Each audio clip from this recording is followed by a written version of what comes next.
It's an honor and privilege to introduce one of this year's Silver Circle honorees, the late Al Smith, a posthumous honor Al earned with nearly 30 years of broadcasting excellence on KET's signature Journalist Roundtable program that he founded, Comment on Kentucky. Al inherited me as his co-producer for Comment, shorthand as we call it, when I was a greenhorn, eager to learn about Kentucky politics. And Al, ever the storyteller, relished being the teacher for our 11 years together.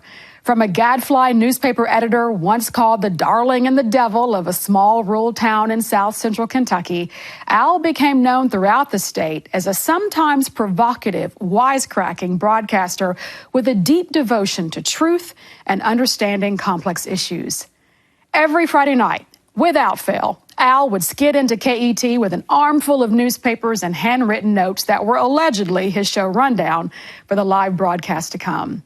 It was just as entertaining to watch him hold court in the green room as it was to see the program unfold.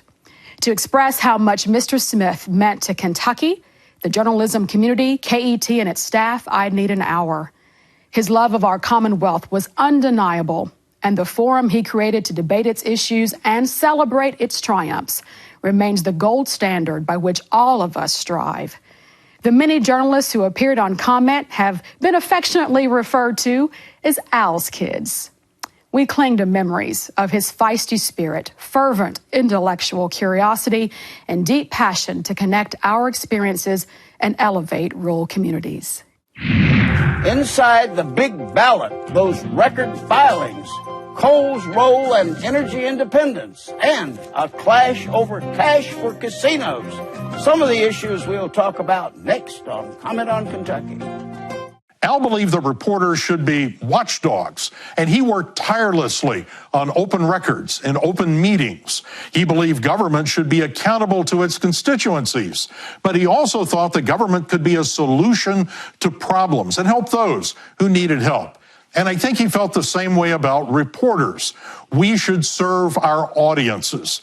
If history of Kentucky journalism is ever written, I think Al's place in it is quite secure. When I got off the bus to Russellville in 1958, slightly hungover, it was a very different place, and I was a different person. On an overcast day in October recently, I revisited my Russellville roots, reminisced about the days of old, and met new friends who carry on the work I once did in that newspaper office on the public square downtown.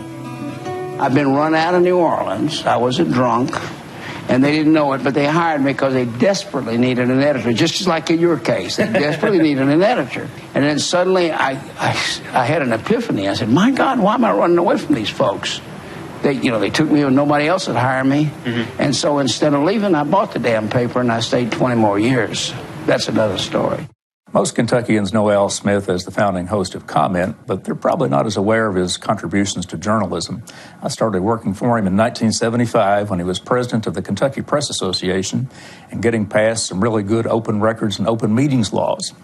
Then he went on to found the Institute for Rural Journalism and Community Issues, which I run, and stands for the proposition that rural Americans deserve good journalism as much as urban Americans.